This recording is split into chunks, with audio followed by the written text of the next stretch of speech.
The last book I'm going to read you is called The Berenstain Bears Go Green. Bear Country was a beautiful place to live. It had green rolling hills and wide river valleys. It had cool shady woods and bright sunny fields. There were steep cliffs and deep canyons, roaring rapids and rushing waterfalls.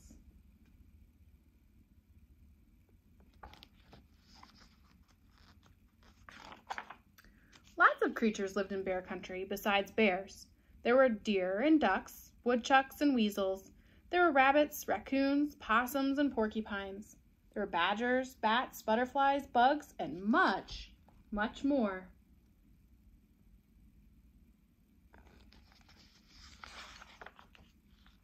The bear family loved living in Bear Country. They always tried their best to keep it beautiful. Most of the other creatures who lived there tried their best too. But no matter how hard you try, sometimes you run into problems. And that's just what happened. One fine morning, the bear family decided to go fishing. "Let's go down to the creek where Grizzly Gramps keeps his boat," said Papa. "We can pack a lunch and have a picnic as we fish." "Terrific," they all agreed.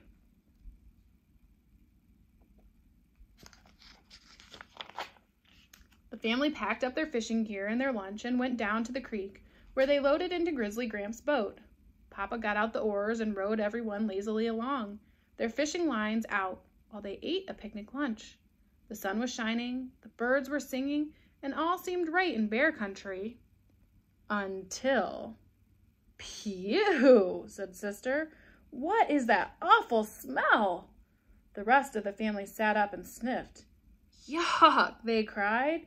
"What is that?"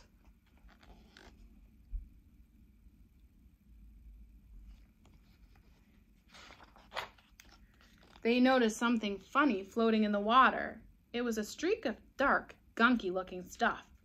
It seemed to be coming from around a bend in the creek. "Uh-oh," said Papa. "I know what's around that bend." Soon they could see it.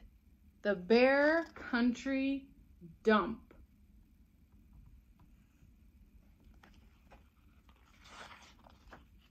"Wow," said Brother. "What a mess." It was indeed a mess. There were wrecked cars, old mattresses, busted TV sets, broken washing machines, and piles of trash and garbage. But the worst mess was the bunch of leaky old oil drums that someone had dumped right on the edge of the creek. Gooey, smelly, black oil was leaking into the water.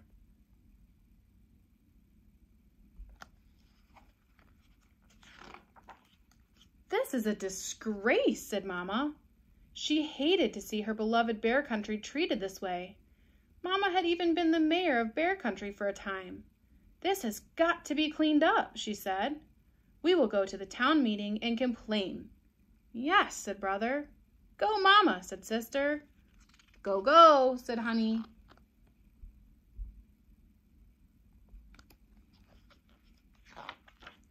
At the next town meeting, the bear family and many other bears filled the town hall. Mayor Honeypot was on the stage. He rapped on the desk with a gavel.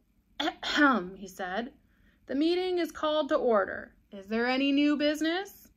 Mama stood up to speak, but another bear jumped up before her. "Mr. Mayor," he said, "I am Mr. Greenwood, and I have come to complain about the disgraceful state of the Bear Country Dump." Mama sat down to listen.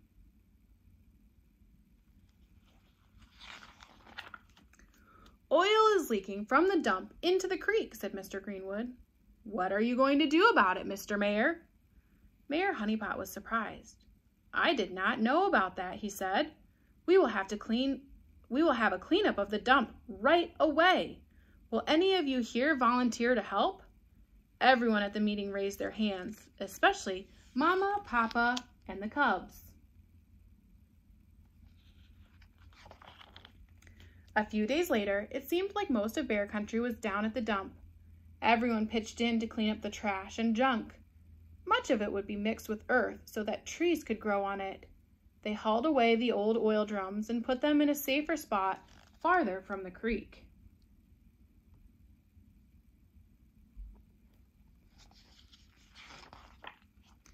As the Bear family headed home, Sister was thoughtful. "You know," she said, "it's good to clean up the dump, but there's lots more we can do to make Bear Country clean and green. We can do things right at home. We've been learning about it in school." "Like what?" asked Papa. "Well," began Sister, "we can recycle and compost. We can stop wasting water and energy at home," added Brother. "And," put in Mama, "we can carpool with other families going to school or shopping so we don't waste gas."